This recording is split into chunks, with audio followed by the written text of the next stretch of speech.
FBI દ્વારા વધુ એક ગુજરાતીને વોન્ટેડ જાહેર કરવામાં આવ્યો છે.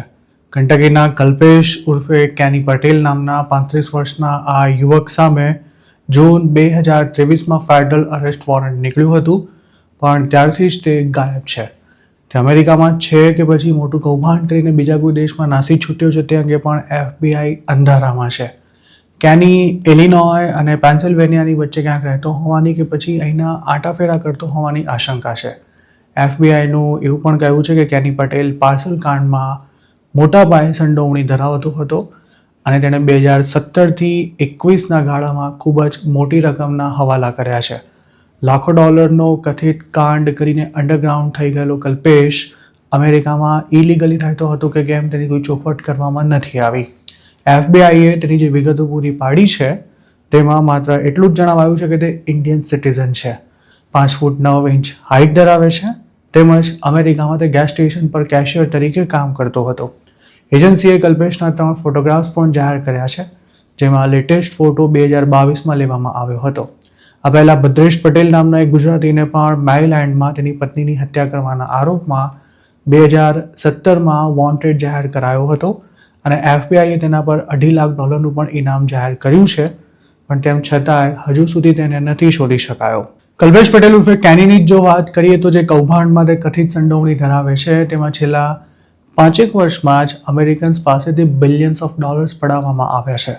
હજુ તાજેતરમાં જ આ મામલે કેટલાક જ્વેલરી સ્ટોર્સ પર રેડ થઈ હતી, જેમાં ટેક્સાસમાં આવેલા તિલક જ્વેલર્સનો પણ સમાવેશ થાય છે અને આ અલગ અલગ રેડ્સમાં સ્કેમનો ભોગ બનેલા અમેરિકન્સ પાસેથી પડાવાયેલા $100 મિલિયન જેટલા ગોલ્ડને જપ્ત કરવામાં આવ્યું હતું અને સાથે જ મોટા પાયે કેશ પણ સીઝ કરાઈ હતી.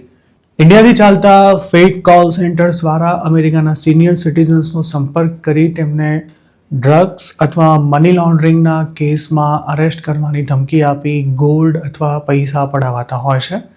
તેમજ તેમના સોશિયલ સિક્યુરિટી નંબરનો મિસયુઝ થઈ રહ્યો છે તેવું કહીને પણ તેમને બેંક એકાઉન્ટમાં જમા તમામ રકમ વિથડ્રો કરી લેવા માટે કહેવામાં આવે છે.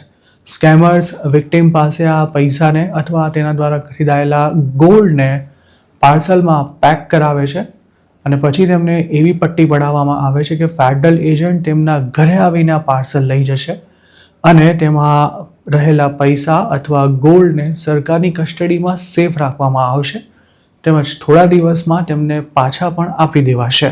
કેની પટેલ પર મેલ અને વાયર ફ્રોડ કોન્સ્પિરસીના ચાર્જીસ લગાવવામાં આવ્યા છે, જેમાં ગુનો સાબિત થવા પર મહત્તમ 20 વર્ષ સુધીની જેલની સજા થઈ શકે છે.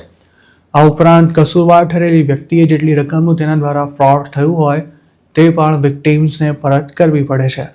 જોકે મોટા કૌભાંડ કરતા દેશીઓ પાસેથી અમેરિકાની કોર્ટ અથવા પોલીસ તેમની પાસેથી પકડાયેલા મુદ્દામાલ સિવાય ભાગે જ બીજું કંઈ રિકવર કરી શકતી હોય છે અને 2-4 વર્ષની સજા ભોગવીને આ લોકો ઇન્ડિયા પાછા આવી જતા હોય છે.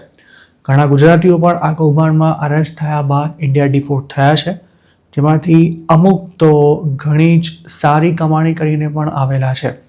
યુએસમાં ઇલીગલી રહેતા ચરોતરના એક યુવકની હજુ જાન્યુઆરીમાં જ ચોરીના ગોલ્ડના વહીવટમાં મોટા પાયે સંડોવણીના આરોપમાં ધરપકડ કરવામાં આવી હતી.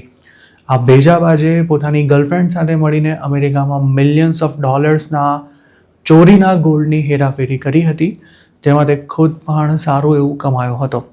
આ 2 નંબરી કમાણીથી જ આ યુવકે સ્ટોર્સમાં પાર્ટનરશિપ કરવાની સાથે પોતાનું ઘર પણ ખરીદ્યું હતું, પરંતુ હાલ તે પોતે અને તેની ગર્લફ્રેન્ડ બંને જેલમાં બંધ છે અને તેમના પર લગાવાયેલા આરોપ એટલા ગંભીર છે કે તેમાં તેમને વધુમાં વધુ 20 વર્ષ સુધીની જેલની સજા થઈ શકે છે.